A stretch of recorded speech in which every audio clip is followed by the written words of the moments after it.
Hello বন্ধুরা, জয় গুরু। দাস কিচেনের নতুন আরেকটি ভিডিওতে তোমাদের সবাইকে স্বাগত।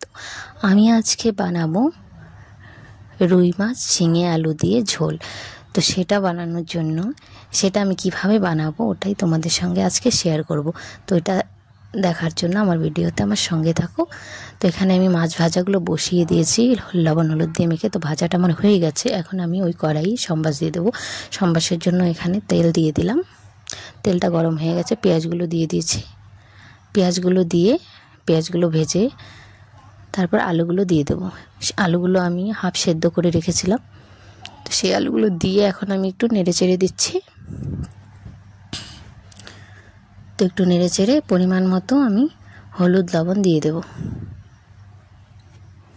তো হলুদ লবণ দিয়ে নেড়ে চেড়ে আলুগুলোর সঙ্গে ভালো করে মিশিয়ে নেব।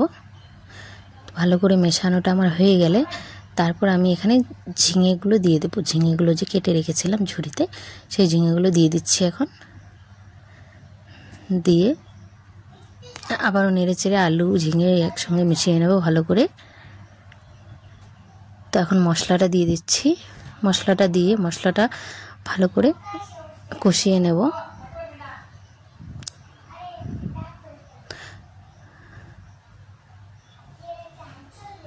তো এভাবে নেড়ে চেড়ে কষিয়ে আমি একটু অফ ক্যামেরাতে মশলার বাটিটা ধুয়ে একটু জল দিয়ে দেব।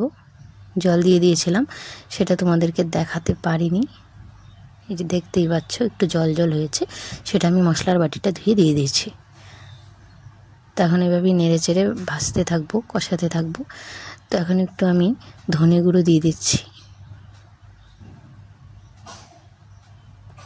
দিয়ে নেড়ে চেড়ে ভালো করে মিশিয়ে নিচ্ছি। তো এখন ঢাকা দিয়ে দিলাম। ঢাকা দিয়ে আমি 3-4 মিনিট রেখে দেবো। তারপর ঢাকাটা খুলে আবারও কষিয়ে নেব ভালো করে। তো আমার মোটামুটি সেদ্ধ হয়েই গেছে ঝিঙেগুলো। তো এদিকে আমি মশলাটা দিয়েও কষিয়ে নিচ্ছি ভালো করে, মশলাটার যাতে কাঁচা গন্ধটা চলে যায়। তো এইভাবেই আমি 4-5 মিনিট কষাতে থাকবো। আর দেখছি ঝিঙেগুলো ভালো করে সেদ্ধ হলো কি হয়নি। তো দেখলাম প্রায় সেদ্ধ হয়েই গেছে।